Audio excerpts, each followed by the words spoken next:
Hey guys, it's Tricia Carr. I have new exciting things going on with my Mystic Arts Academy. You can now subscribe to receive all of the live monthly content for about a third of the investment of a single class.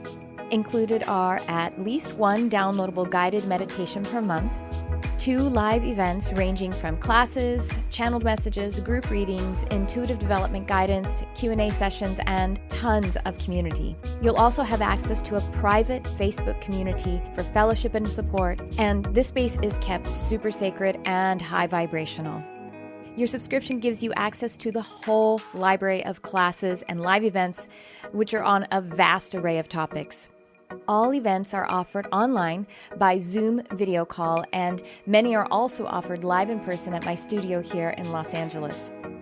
Subscribing to the Mystic Arts Academy is also a way for you to support the Charmed Life podcast and engage on a deeper level. I'm offering the subscription at a super low rate of $22 a month. Joining now locks in this rate for as long as you're subscribed. Click on the description of this episode or go to my website, triciacarcharm.com, and click on Mystic Arts Academy. I look forward to connecting.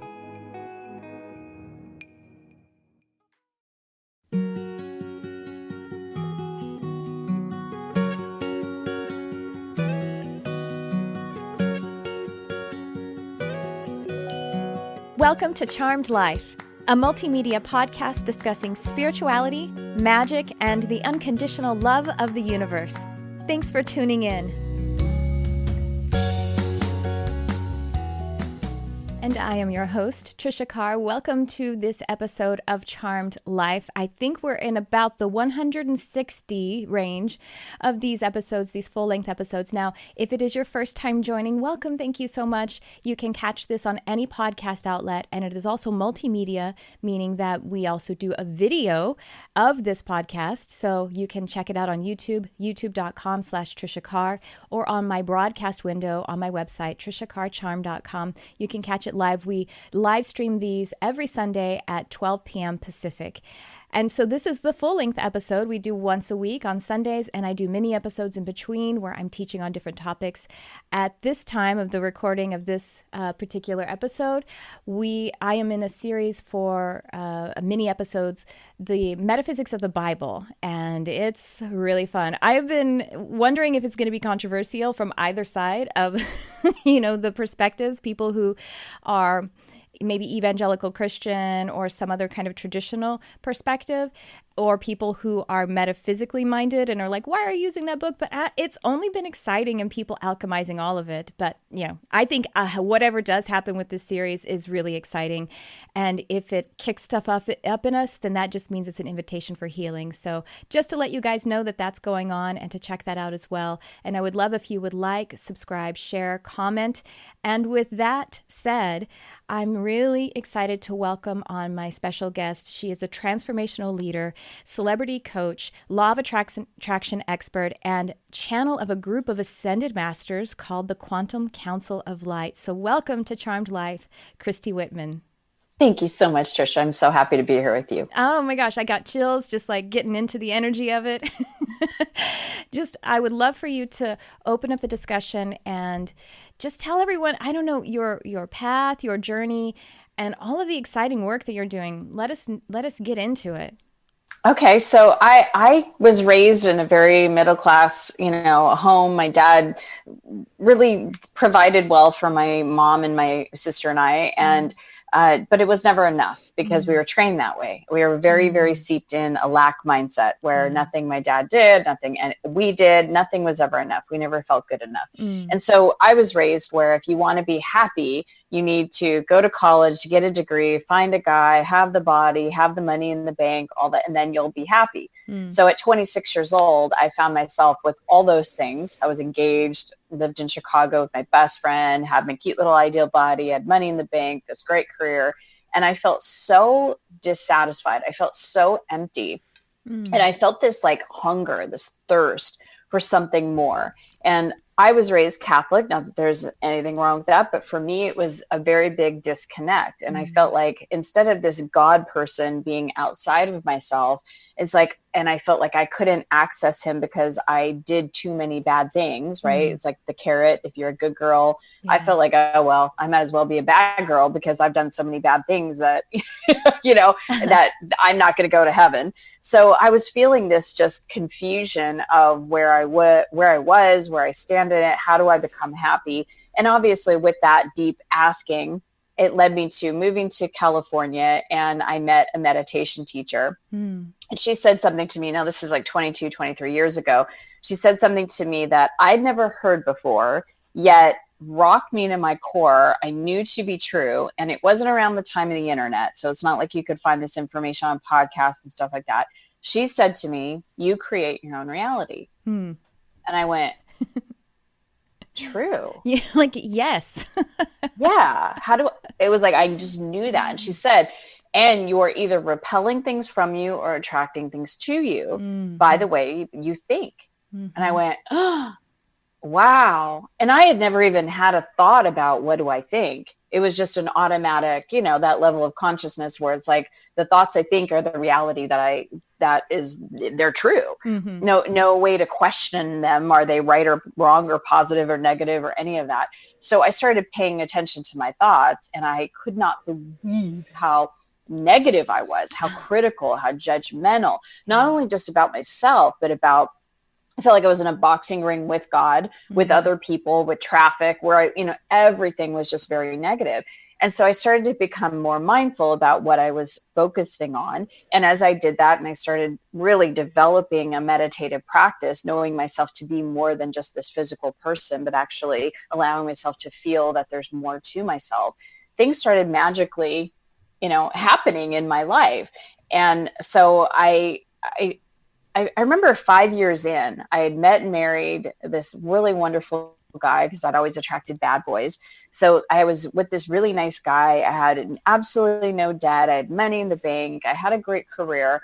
And yet here I was again, knowing all this information, learning about the 7 essential laws, really deliberately manifesting life that I wanted.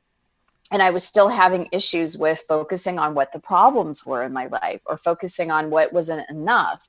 And I had a book download through me, literally at 1:05 in the morning. It was like I got that voice that was just speaking in my ear, which I now understand to be channeling, which I didn't understand that back then. And I got up and I had to write down what I was hearing because I couldn't go back to sleep. So I was writing, my hand became not my own. It was like, it's just, it was independent of myself. And after I read what I had just written down, I was like, wow, that information really helped me from where I was. And so 7 days in a row, 7 nights, 1:05 in the morning, that had happened. The book is seven chapters. So I published a book. I started speaking on the contents of the book, and people started asking me to coach them. Now, this is 19 years ago. Wow. So this is a long time ago. This is before coaching. Like when people would say, "Ooh, are you a coach?" In California, I'd be like a cheerleading coach. I didn't have a frame of reference for coaching. Right. And people would say, "No, like a coach." I'm like, people they get paid to do that? So I would have people just, I was a pharmaceutical rep, right? And I would have people just call me on the phone, and I would take them through different energy techniques and different things to help them become more abundant mindset than lack mindset, or seeped in the lack mindset. And they started shifting, and they were back to me all these amazing things that were happening because they were applying the 7 essential laws. And I just loved it so much that I went to actual school and got certified to be a coach. And as I continued through my career as a pharmaceutical rep, I just kept learning and applying. And I was winning awards and winning huge bonuses and recognition and all these things. It was just like massive success. And until I went full time in my coaching business. And since then, it's been about 13 years. Not only am I teaching, but now I'm actually taking that ability to channel into healing. And I'll never forget the date, on September 17th last year, that's my son's birthday, the Council of Light came through while I was doing a healing session with a group of people. And they've been with me ever since. And now I just, I basically tune out, they come in, and the information the healings that they give, the information that they give is just truly remarkable. And it's amazing that when I'm doing a healing session with someone, or like in a group setting, or even in like a one-on-one, and someone asks for like, I feel I've got this block, they'll be able to pinpoint exactly the day, the time, when it happened, the situation, something I could never even guess or know about. And the person, like, there's like, something happened, you're 6, my parents got a divorce. Boom. You know, and it's like, that's where the heart closed down. That's where the energy got contained. That's where the imprint happened. That's where the decision, the belief solidified. And then from there. And so once you release that energy, that imprint, and you realign with, you know, source energy, with pure positive energy, it changes the molecular structure of the human being. And it's really remarkable. And so that's, what a fascinating, phenomenal story. And so it was just a little over a year ago that the Quantum Council of Light came into the broadcast, and they came in spontaneously through speech, essentially. Like you were speaking, or is it more of the translating? Because people do different kinds of channeling. Just curious. No, it was full on. Like, so what happened, and like I said, this happened in stages where all my books, I've written 7 books, all of them have been like a download. It wasn't like, okay, today I'm going to write a book and then I go and write, you know, or I'm going to write a chapter in my book. It is all downloaded information. And, you know, and then I add stories and things to it, but it is all I call it an assignment. So for years I've been having that level of channeling. And then, you know, as I kind of came out of the closet as a, you know, it was easy for me to say I'm a coach, right? That was woo woo back then, but oh, God forbid I should say I'm a healer. It wasn't until a few years ago that I came out and said, you know what, I'm an energy healer. Like, that's how my clients get the results that they get, is that I'm helping them shift their own energy. And that's what I do. And so when I really came to that awareness in myself, that realization and that level of acceptance, and then I was able to come out of, you know, doing that, I got the assignment, the download, the hearing, to create this Sacred Circle of Light, which is a weekly program where people come together, they just show up, and I do healings on them. And so I hear things, I see things, you know, I can see where the blocks are. And so this one particular woman, it was the very end of the session that day, I can hear like really clear, like, and they'll say things like, this person needs some kind of a supplement, where I've never even heard of the supplement or something. It's so clear, and I can see things, and they'll tell me stuff, or they'll show me pictures. And this one particular person came on, she was the last to go. And it was like, I have 2 kids. So it was like kids were talking to me at the same time like that, but it was like 9 of them. They were all talking. And I'm like, I can't hear. I can't understand what you're all trying to say to me. And I literally thought that my body and I went over, you know, the side of my chair like that. That's what it felt like. Yeah. And I could hear what was going on. But when I watched the recording, I'm straight up. I was in absolute shock, because I thought that I literally was slumped over my chair.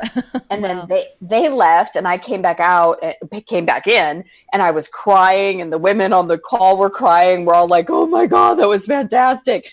And I thought, oh, gee, I hope that happens again. And obviously it's happened and gotten deeper. And now when they come through, they're fully embodied. I don't even know what they're saying. They'll give me pictures, give me, you know, information as I come back into consciousness, or as I'm talking to the person. But while it's happening, I'm like taking a nap. Wow. But it was crazy to see me sitting up, just totally different energy. The way I spoke was different. The cadence in which I speak, my mannerisms, everything was just completely different. And that was the day that just completely changed my life. Wow, that's so beautiful. Now, so it's the name of the collective, Quantum Council of Light, and there's also, you know, there are different collectives. I've heard of like the Intergalactic Council of Light, and any comment on that? Like, is it just the individual channel's interpretation of it? And it's probably, I imagine it's different light beings, you know, working on all of these different councils. There's the Pleiadian Council of Light, and, you know, there's all these different ones. Yeah. What is your take on some of that, on the different collectives that people receive? I love that question. Thank you for asking that. So what the Council of Light has told me is that every single person has their own council of light. It's like their own Oh, guides, their own love it. masters, Yeah. depending on where we are in our ascension. Mm-hmm. When we ascend, when we grow, when we get into a different consciousness, the council members may change around. We kind of graduate to Mm, different guides. yeah. And so every single person, like you were mentioning earlier before we started the recording, that you feel like you've got a council of light. You Mm-hmm. do. Yeah, We of all course. do. Mm-hmm. And so, for me, it's like, this is the council of light that comes in, and they've got a message to share. And I'm in the perfect place to receive and also give, because I have a platform. I am a teacher. I am a coach. I have courses and things that I do. And so now and I've been teaching. The foundation for what I've been teaching for, 18 years and coaching on is the 7 essential laws. Mm-hmm. And so here it is. It's an extension of that. Is like, how do you take those laws and really become an energy master of your own life? And so, there's other people that might channel different councils of light where they talk about the ascension process and the different activations of divine light and different things like that. They touch on those things, but they're more interested in helping this divine being that we are, that's here incarnate as a light being, how to navigate this earth plane as a energy master. Yes. Right. So any contrast that we're having in our lives, whether it be in relationships or our level of success or our money or our health and well-being, anything, how do you bring the non-physical part of who we are and then really be able to unblock and be one with, get out of that victim consciousness, that separation consciousness, and really get into a place of oneness where you know that your divine self is your life partner. Yes. And be able to navigate, like really enjoy our lives while we're here, because we're all going to go back to non-physical. Mm-hmm. So it's not about, just being in non-physical while we're in the physical. Like, let's enjoy the physical experience. So that's all amazing. Some of the reason I was saying, I wonder what the overlap is and everything, and the different lessons that I have been receiving over the past year is quantum mind mastery and quantum light body activation and different things like that. And the beings, the council that I have been seeing are represented by 4 crystal light beings, pillars, and that my joining them is a 5th. And of course, I'm not saying it's obviously isolated to just 4 and I'm the 5th or whatever, but they have a quality, and a part of it is also like ultra elemental energy, because my purpose, a big part of my purpose is being a teacher of nature and spirit. Nature is spirit and spirit is nature. And I go through the portal of nature and ecology to understand universality and unity at the same time. So that's that. And they literally are like pillars of light. And actually, some people who channel, that's what it is. They see pillars of light if they have some kind of clairvoyant image of them, is always this kind of this council of light. That makes so much sense. Thanks for illuminating that. Pardon the pun. You're welcome. Oh, wow. So okay, the Quantum Council of Light, you have been channeling for about a year. Also, thank you so much for giving us the sovereignty that everyone has a Council of Light. And because there can be a tendency because the ego likes to take charge of our spirituality too. But in the landscape of different people who are doing different things, and people who are maybe just opening up to a certain level of their metaphysical experience, and they may think, well, that person is special because they have this grand title that they get to do the thing. But everyone has their special portal. As A Course in Miracles says, all of God's children are special, and none of God's children are special. We're all just fractals. Well, I'd love to share what the council talks about. Yes, thank you. So as we can see ourselves as physical human beings, right? Mm-hmm. Just I'll take the physical and then I'll take the mirror reflection of what the non-physical is. But you and I are created the same. We both have 2 arms, 2 hands, 10 fingers, 1 heart, 1 brain, 1 spinal cord, 2 legs. We're not running around with tails. We don't have floppy ears like dogs. We don't have beaks. We are divinely designed to be the same, in the sense that our systems work together, right? Lungs bring in oxygen, pumps blood into their systems work the same. Now, individually, with our own energy signature, with our own physical signature, our Our fingerprints are different. Yeah. Our hair color is different. Our eye color is different. You might be taller, I'm short, so we are the same and yet very different. Yes. Like you were saying, we're ordinary and extraordinary at the very same time. Now, the flip side, we could see this. It's clear. We can see the difference. We're both human beings. We're both women, right? But we have different hair color. We have different eye color. There's differences. We can see that because it's a physical thing. Now, on the flip side, on the counterpart, that's non-physical, we are all the same and divinely designed to have 4 quadrants, 4 aspects of our lives. That is just a given while we're here, like we have air to breathe. We are all divinely designed to have health and well-being. Our bodies know exactly what to do to get back into natural equilibrium, to be in health and well-being. We are divinely designed to have abundance in all kinds, whether it's nature, the very breath that we breathe, or even financial. We're designed for that.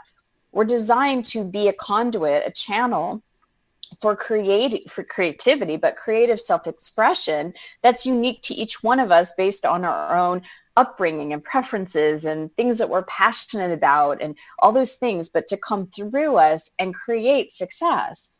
And then we're divinely designed to have loving and supportive relationships with our neighbor, with our mother-in-laws, with our sister-in-laws, with our husbands, with our wives, with our kids, with our coworkers, with our bosses, with everyone, drivers down on the road, loving and supportive, kind relationships. Now, this is how we're designed, right? Like we have 2 arms, 2 hands, 10 fingers, 10 toes. Now, on top of that, now you get your own unique energy signature that comes through that unique divine design that we're all designed for. So it's like, Tricia, you have your own specific treasure chest. I have my own little treasure chest. Everybody has their own treasure chest that is full of energy, joy, prosperity, abundance, love, freedom, all of that then will translate into us being able to be in the receiving mode of that energy, to hold that. And then as creators, create that as an out picturing and an in picturing from our metaphysical and material world. So that treasure chest can never be taken from you. It can never be siphoned off. No one can ever rip it off from you. It can never be depleted, because if you're taking it all in, it just keeps coming because it's completely unlimited. And it never can be hidden from you. It can never, you can never do anything wrong or be punished where it goes away. It's a treasure chest that is uniquely divine gifts that has our own blonde hair, brown hair, blue eyes, brown eyes, our signature for who we are as a container for the divine. And you can see it in even our genome now, in our genetic makeup. Epigenetics is really showing us that there's a small set of our genetics that are a bit static, as you're saying, 2 arms, a head, 1 heart, all that kind of stuff, that is going to determine that I'm only going to be about 5'7". I'm not going to be 6 feet tall. It's just not, somewhere around there. There's variance, nurture, and all that. But then the bulk of those genetics we can respond to. And so they are there as an offering, as that divine design, but we can respond to them in myriad ways. And so we see it in everything, and it's just fascinating, really amazing. I love that you're saying how it is our birthright. I mean, the evidence is that we're here, that abundance is what we are. But we have that purging, as you talked about your story, and it was never enough. We have this deep conditioning of the Maya, of the illusion. And can that happen radically? I mean, I know the path is a spiral, so we're kind of flying high, and then we come back around. You're like, oh, there's a new level of something to purge, to detox, to awaken and uncover. Talk about how that can happen both spontaneously, rapidly, that expansion, and then the sustainability of it happening at a pace. Does that make sense? I love that. Okay, good. Yeah, totally. And I love that question. I love the depth. I love being in these kind of conversations where I'm like, oh my gosh, you're so speaking my language. So thank you. Me too. I'm like, woohoo. Yeah. I'm like, yay.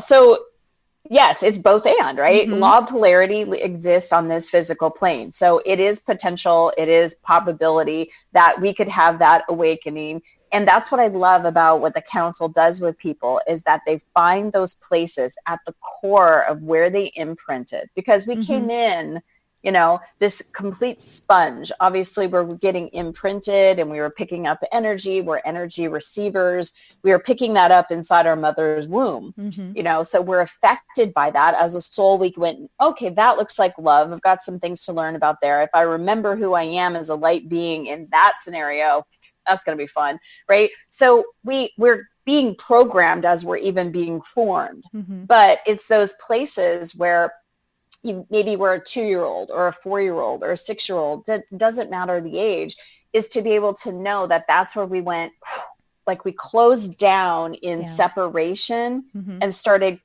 instead. It's almost like we went inward instead of going up and out. Yeah. And that's what the council does, is like there was a moment in time where we were reaching out to mom and dad to get attention, to get love, to get some kind of acceptance, to be seen, to be heard. And we went out and they were busy. They maybe had other kids that they were taking care of. Maybe they were making dinner, and we perceived in our minds that I'm not enough. Yeah. And so we closed down, and instead of pulling back our energy and opening up our heart to our true divine that's always got its attention on us, that's always our source, always our supply, our protector, our provider, that holds the treasure chest. We didn't know, and our parents, probably most parents, didn't teach us or couldn't teach us that exists, because they didn't know it themselves. So it's a matter of, when you get that, you can pull back your energy, and for every place that you are imprinted with any type of limitation. Now, how do you know if you're imprinted with any type of limitation? If you have thoughts or feelings that feel bad, that's the conditioning of lack. Like I said, I teach on the 7 essential laws. And one of the ones I find is like the most important law to understand and apply as human beings is the law of sufficiency and abundance. And it's a spectrum. On one end, you have lack. On the other end, you have abundance. And right in between, at that tipping point, when you start to move into abundance, is satisfaction. Yeah. Satisfaction feels like, I'm good, I'm content. I'm not over the moon, like, wow, right? But I'm content. I could find I can feel the appreciation for this moment, for the money I have, for the person I'm with. There's a contentment. Anything that feels bad, worry, doubt, fear, anger, resentment, frustration, disappointment, sadness, powerlessness, all of that is learned conditioning. It's bounded parts of us. It's imprinted parts of us. It's not who we are. Right. And that could be wiped away very quickly when you bring in the source that can actually wipe it out. Yes. And so, yes, it could be a thing that just happens like, or people, it's what, wow. I find working with the council, for example, and they're realizing this power and they're feeling that connection. The part that comes in next is, well, who am I to be that powerful? Yes. Oh my God, who am I to just have a direct connection with the divine? And it's almost like they're scared of that power. So it's always, the universe can never assert itself, right? But the energy, the unlimited energy of love and peace and prosperity and gratitude, all of it exists for all of us in this moment, but it's what we allow in or not. So if we're struggling with money, if we're struggling in our relationships, or we're struggling to get clients, we're struggling in any aspect of our life, that struggle energy is not of the divine. And it's not like the divine's like, well, I'm going to hold out onto, it's like, we're the ones that allow it or not. Yes. So can it happen as a, yes, most likely with human beings, though, it happens as that spiral effect. Yes. That's both and. Yes, exactly. So we have these peaks, and then we have the sort of gradual, the sustainable. Sometimes I liken it to the teenage boy who seems to grow a foot overnight, and like, that's cool one time, but like he just that would kind of, that would have been a little rough. It kept happening, even if it was like 1 inch overnight for a while. I had a powerful mental emotional release, essentially having, because I'm in an NLP, neuro linguistic programming course, to get, those tools as well. I just can't stop adding tools. But the mental emotional release, is releasing those imprints that you're talking about. And so as I just wanted to give everyone a specific story of how Christy is outlining this. And so I was looking at this. I have both a fear of poverty and a fear of success, or had, I should say. This is what I released. So that's the end result. And when I went back, as I went into the experience to find where that imprint was, for me, it was at about age 1, this one particular imprint that I was releasing. It was at about age 1, and I have a kind of snapshot of it. And it doesn't matter if it's exactly right or not. Memories are created in the moment. It's about how I am experiencing it now. But if I draw the picture, I'm around 1 year old, my mother is holding me, and she had some sort of moment that I perceived disconnection. I perceived a fear of poverty in her. I also made that mean, as from this perspective now, that I was the last child, that I was too much. My value wasn't worth it. I created fear and poverty in my mother. These are all the things I've made it mean. And I went out and I expanded and got the learnings from the soul perspective of what could have been. Like you said, instead of going in, which I went out. And so I did go out in doing this timeline realignment. And when I went out instead and brought myself back into the experience, what I learned then was compassion. My mother had taken a moment to feel disconnect, as humans do, but I had compassion for her. And I learned compassion at age 1. That's what actually I fixed, rather than learning fear of poverty and success at the same time. The reason it comes out as a fear of success, which I think is really germane to this topic and conversation, is because my mother was sort of arrested in a lack of success. And to succeed past your parents, and this is all very subconscious, unconscious, means to depart from those who are keeping you alive. And we carry that with us if it's undiscovered, a fear of success, because we don't want to exceed our parents, if that makes sense, the way I'm explaining that. Absolutely. It's almost like in respect for them, we don't want to outdo them. Yeah. Right. But a primal fear of separating from them is what we are resisting, because as a child, we are relationally, physically dependent, and we have to accept it. We have to adapt to our parents' beliefs, because if we didn't, then we would run out into the street and be worse off. You know what I mean? We needed to stay there. And so we had to adapt to it.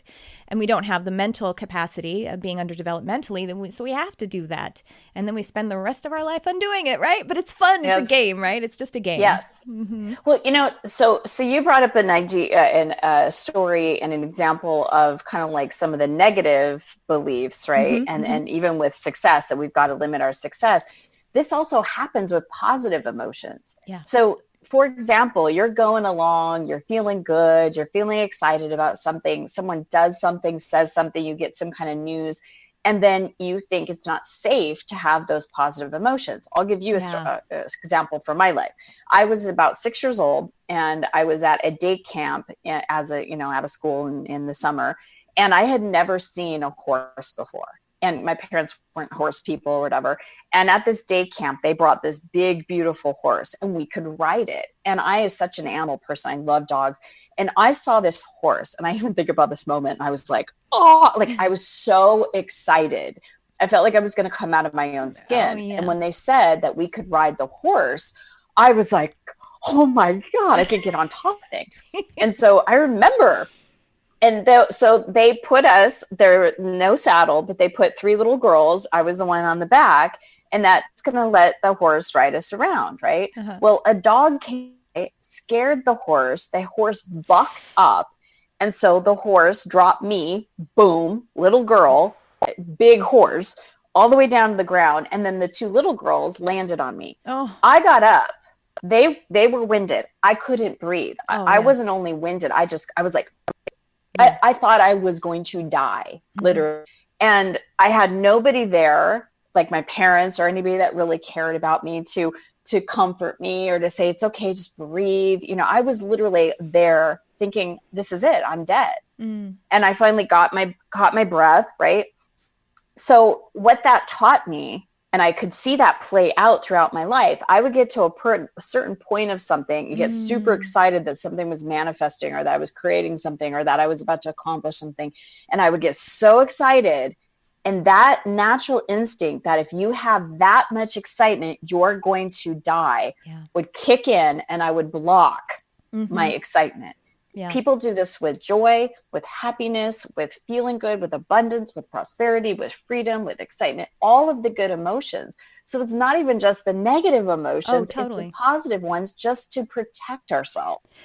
That's so true. And actually, in the moment that I'm recalling, we were having a moment of intimacy. And so I associated intimacy with all of that. So that's what another thing that NLP teaches is that our lower mind, we'll say, or the ego or brain makes associations, but they're in the grander, in the holistic sense, they're kind of random. Like the way, if you think about it, but it was because there is a trauma of some kind, and then we make that association, and when it's undiscovered, then we keep replaying it, and we have those emotions that are trying to fill in the gap. They're giving us the signals that, hey, there is a misalignment somewhere in here. This isn't the natural state of being. This isn't the ascended or whatever.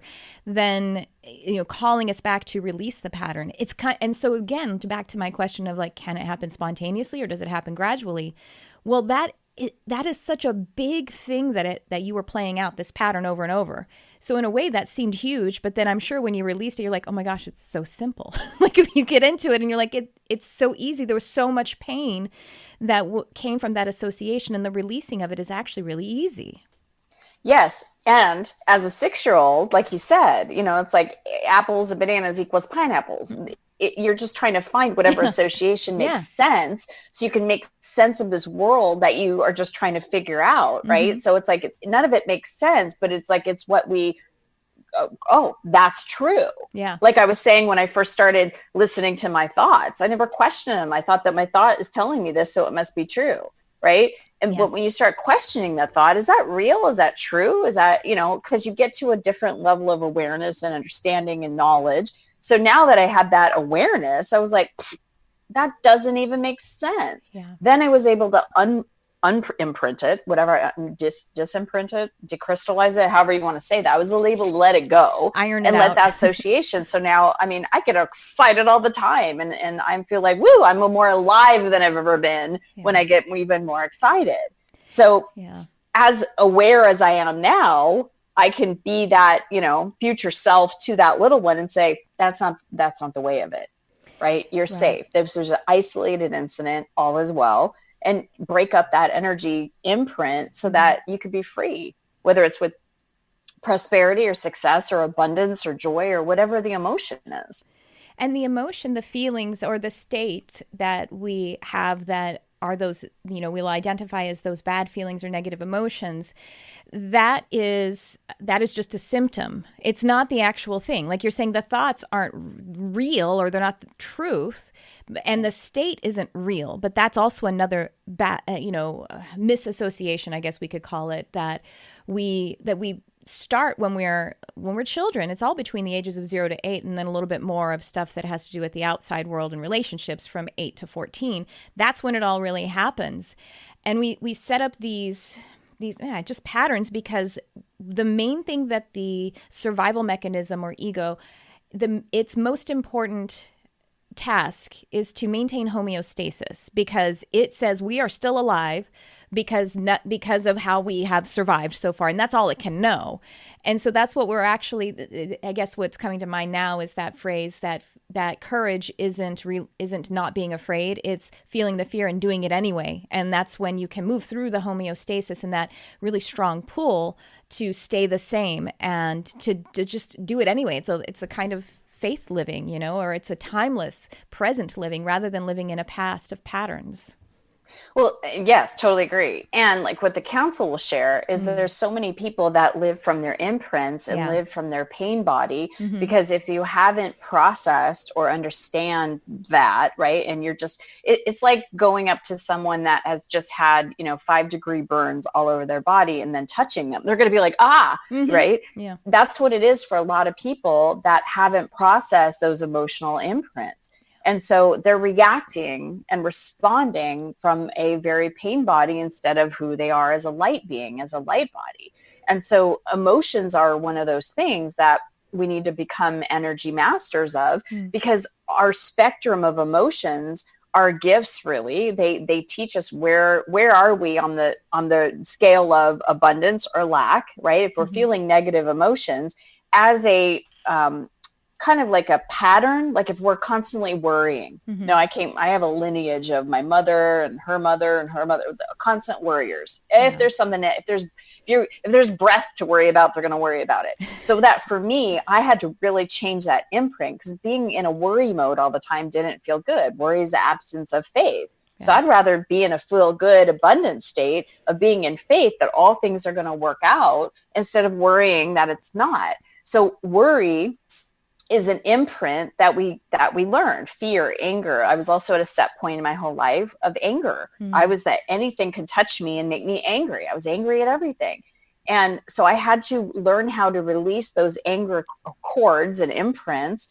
But now, as I'm moving through my life and I'm joyfully connected, when I feel a whoosh of anger about something, I'm like, I pay attention. I'm like, that was an ouch. Right? if my husband says or does something, right, and I feel that whoosh of an anger, it's not what we do with the anger as far as the behavior, or the raging, or, if we hurt someone else, it's feeling that emotion, really being able to process and receive the information from it, mm-hmm. and then go, that was a boundary. That, you know what, I would prefer this instead of that. Right. To be able to communicate after we've processed the emotion, to then ask for what we want, or notice that I'm angry because I'm not getting what I want. I'm frustrated because I'm not getting what I want. Be able to process the emotion and then say, okay, well, what is it that I want?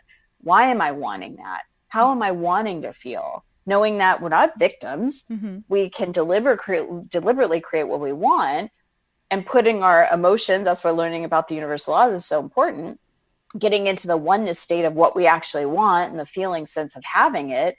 We're now more empowered than staying in that level of disappointment. I never get what I want. Yeah. That victim consciousness. Right. And being able to accept that those desires that you want, you have the tools. You everything about you is, you have it to know if it's something that can manifest, because people think you get a little bit in your head, and it's like, if you feel it and you feel it from a state of love and excitement, and it's ecological, it's not going to harm anyone else. And as a matter of fact, if you take that position in the world, it's going to serve others. That's it. That's the simple formula. But the conditioning that we have is, it's so much more complex. Good girls go to school and they put on their shoes and they're quiet and they're best. You know what I mean? Like all the things that we don't want to do that seem to be out of sync with what our body and being wants to do as a kid. But that was just a state of learning so that we could come through the other side and do all of this. And so we need to be back in that place of manifesting from the truth of our being, and acknowledging it.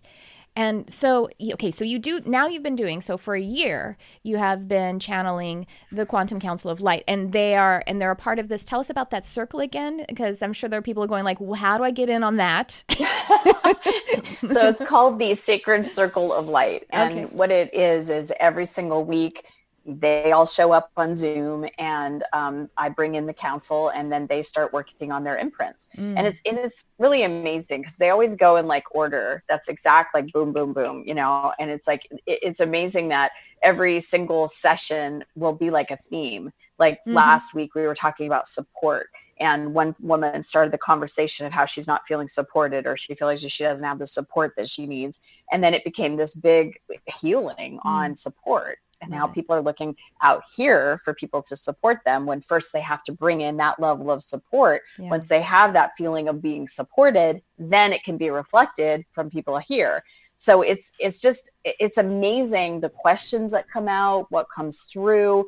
And it's an immersion program for sure, because it's a year-long commitment. It's a weekly showing up, and just imagine you just show up, and life happens, like stuff happens, right? In life, and you could be good, but just stuff can happen. And just to be able to clear your energy and be able to be in the presence of infinite intelligence, to be able to know, what's wonky or what needs to be shifted is really a gift. So I'm just very grateful that I get to be the messenger of it, or that at least the channel for that. Is it open, or is it something that is It is open. Oh, it's open. Yeah. Okay, great. So people Yeah. can join anytime? Yes, it is a rotation thing. So you could join any month, that sort of thing. So you go to my website and I have information all about it. It's ChristyWhitman.com. And yeah, that's amazing. Pretty remarkable. I have a I call it my Mystic Arts Academy, and we meet twice per month. I like that once a week, though. That's pretty good. Well, we meet about once per week too, because I'll do a guided activation meditation, something along those lines too. Yeah. And so let's talk about some of your books. We have a few minutes left here. I would love to hear about some of the books. You have 7. What is your what are the most recent one, or what one are you on right now? Well, I'm just turning in a manuscript in soon called The Desire Factor, which I'm so super excited about. How, our treasure chest, right? How do we access that treasure chest? But one of my favorite books, and it was one of my books that hit the New York Times list, was The Art of Having It All. And I love the story about that, because I was at a publicity summit, and I was, pitching to a bunch of different media people about another book. And I walked up to a woman that was a freelance writer for New York Magazine. And I came up to her and I thought I had the perfect pitch. I'm like, what do all New York women want? And she's like, what? And I'm like, they want it all. And she started, and I couldn't believe it, because I'm so in my own realm, and, the people that I attract, she's like, women can't have it all. And they're overtired, they're overworked, they're exhausted, they're overwhelmed, and we got to get real. And she's like, I want you to read this book. I'm not going to name it because it's not worth reading. I did read it, and it infuriated me, how we have to just make a choice. And I'm like, what are we in the 40s and the 50s again, that you can't have what you want? And so she was saying to me, she's like, women can't have it all. And she goes, you know anybody that has it all? And I said, yeah, I have it all. And I said, I know many other of my clients that have it all. And I started talking about what that even means. Right. And she goes, here, she handed me back my stuff. And she goes, I won't be needing this because I don't believe women can have it all. And I said, and therein lies the problem. Right. Whether you believe you can or can't, you're right. Right. So I was like, talk about an activation. I'm like, there are people actually arguing for limitations. Yeah. And hello, people don't say that to men. They don't go, you can't have it all. Right. And it's like, here's what got my goat. It's like, I'm a deliberate creator connected to infinite possibilities and the creator that's breathing me in my very breath. Who is anybody to tell me what I can or cannot have? Right. Who is anybody to tell me how I should limit myself? Because you don't even know what my it and all is. I was going to say, you don't even know what your all is. Your all is your all, and my all is my all. So how could you possibly know I couldn't have it all? How could you even know that? And that's going by some outside structure that is being imposed. That's not how nature works. Ecology doesn't work that way. We aren't all one being. That's just simply not. Even the trees in the forest have variation one from the other, because that's how symbiosis works. So it just doesn't even make any sense. Like, you're really coming from some kind of rigid austerity that makes no sense for ecology, for nature. Yeah. So I had to go back to my room because I was so ignited. Yeah. And within 2 weeks had that, first of all, the book downloaded through me. And it was like, I was writing for hours in my room. And then for about 2 weeks after that, it was like more was coming through. And it is a book that has changed a lot of people's lives, because of the fact that you get to have permission. Yeah. There's people that actually, women and especially, we're not ask ourselves, God, what would I love in that aspect of my life? Mm-hmm. What would I love if I could have really what I want in every single aspect of my life right now, in the decade that I'm in the place and phase of my life? What do I want? Because it changes from decade to decade. I don't want the same things now as I wanted when I was in my 20s or my 30s, and I'm almost out of my 40s. I'm sure that my 50s are going to be different. Mm-hmm. It's like it changes with us as we change and evolve. And I don't want the same thing as my best friend. I've known her since 7th grade. She's always been aware. She never wanted to get married, never wanted to have kids. She's in a 30-year relationship, completely content, doesn't have children, has her great life. And, she doesn't want the 2.5 kids. I don't know how you could have a kid anyway, but it's like, we have this, it's the husband, it's the this, it's the that. For me, it is having a significant, intimate relationship and committed in that way. It is having my family, my 2 boys. It is having a career that I just absolutely love, that I feel like I'm on purpose with. It is having time for myself to feed and nourish my body and to work out. I mean, it is having fun experiences. That's for me. Yeah. And having a thriving career for one woman looks different than another woman. Yes. It's all different. We get to create it. So that's why I was like, who is anybody to, first of all, why are there people still arguing this age of abundance? Yeah. Why are there people still arguing for limitations? It's because that's where I was over 20 years ago. I didn't know there's a difference. I didn't know there was a different way. So yes, absolutely. And the part of the arguing for those limitations is it's one of those imprints saying, don't feel happy, don't feel good, because something will happen that will give you disappointment. But you see, that doesn't, again, there's no logic there. So then you live your life trying to not die rather than living your life and eventually dying anyway. It's kind of that illogic. So, yes, it's the difference between survival mode and thriving mode. Yes, surviving and thriving. Yeah. Yes, amen. Wow, this has been so exciting. I feel like we could talk for another 13 hours. I know, right? I'm really excited to know that your Sacred Circle of Light, is that what it's called again? Mm-hmm. And we'll have links for all of Christy's, everything she's talked about. Links are in the description, however you are listening or watching. And I'm really excited to hear that is open, because I think I'm going to have to get in on that. It sounds amazing. You would love it. Wow. So this has been so wonderful, everyone. Christy Whitman, go check out she has a Facebook page as well, and Instagram. All of those links are there. Anything else you'd like to share before we wrap up this fantastic quantum light expanding episode? I'd love that. Thank you. Yes, just that each one of us, it is what we talked about, that honestly, like any place inside of you that feels that you're in lack, or just feels that you can't have what you want, or feels limited in some way, just know that that's not who you really are. Mm-hmm. And that there is a part of you, a light being. Mm-hmm. It's like the crack in a very dark room that's full of light. That crack exists. That light exists. Who you really are is not this pain body, is not the limitations. It's not the drama and the struggle and their survival mode and the suffering. You are a light being, and any place that you have any kind of contrast in your life, that is such a gift and an opportunity for you to bring in more of that light, because that just shows you a place that you're in separation consciousness instead of one consciousness. And so that's the fun journey that we all get to take as human beings, is looking at where's our bugaboo areas and figuring there's nothing to it. It's all energy. Yes. Oh, wonderful. Thank you so much for all of the work that you do on our beautiful world and in our beautiful universe. Really such a pleasure to connect with you and to talk with you. I thank you for blessing me and for blessing everyone here on this broadcast. Thank you so much, Tricia. I appreciate you having me here, and you too. Thank you for the phenomenal work. It's an honor to serve next to another wonderful light being. Thank you. Thank you. Well, everyone, thank you too. So much gratitude and appreciation for everyone who's connecting with this episode. Do go check out Christy's work. Go check out all the links, and catch us next week. We'll be back Sunday at 12 p.m. Pacific with the live, or you can catch it on the YouTube or the podcast outlet. Thanks for tuning in. I love you, whoever you are.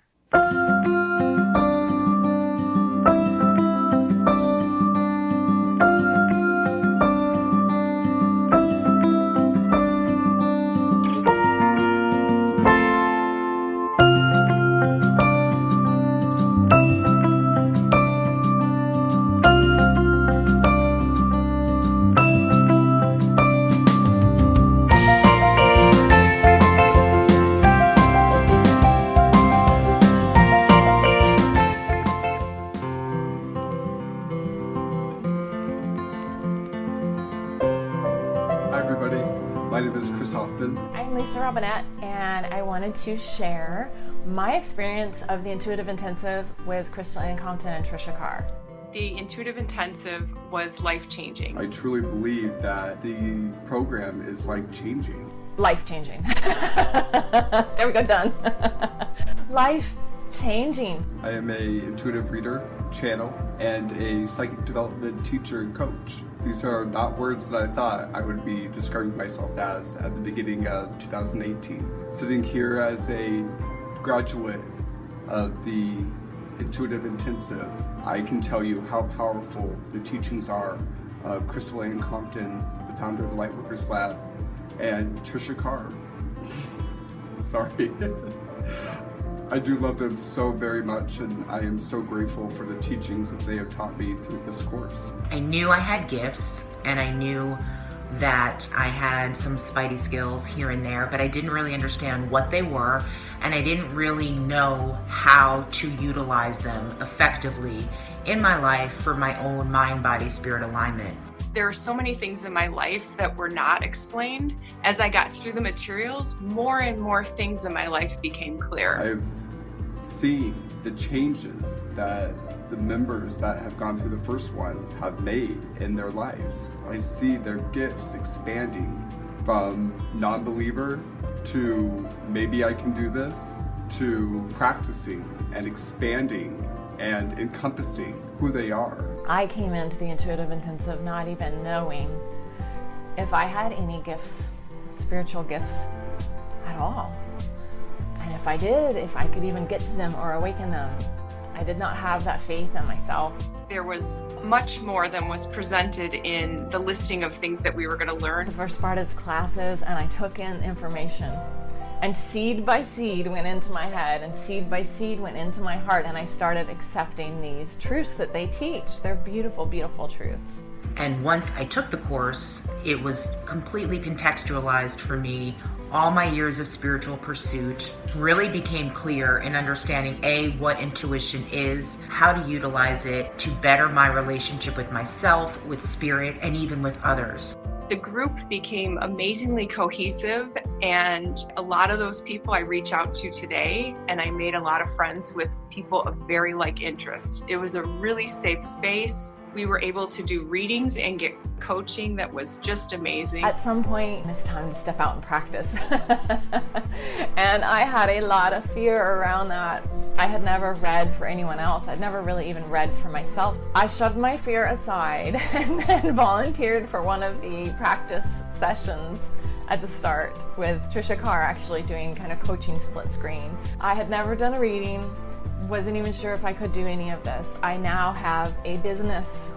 I have now booked clients are coming to me to get readings from me. I love doing readings. I don't get nervous about them at all. If you want to further your spiritual gifts, or if you're like me and didn't even know if you have any and totally doubt yourself. I know that if you say yes, and I know that if you have the intent to expand, that you will be able to encompass these gifts in your daily life. I look back on the year 2018 and I can't imagine where I would be without the class. It was life-changing. Sign up for the Intuitive Intensive. Just keep saying yes and be open and go forward with your heart and with love, and you'll get to where you want to go. Really fun.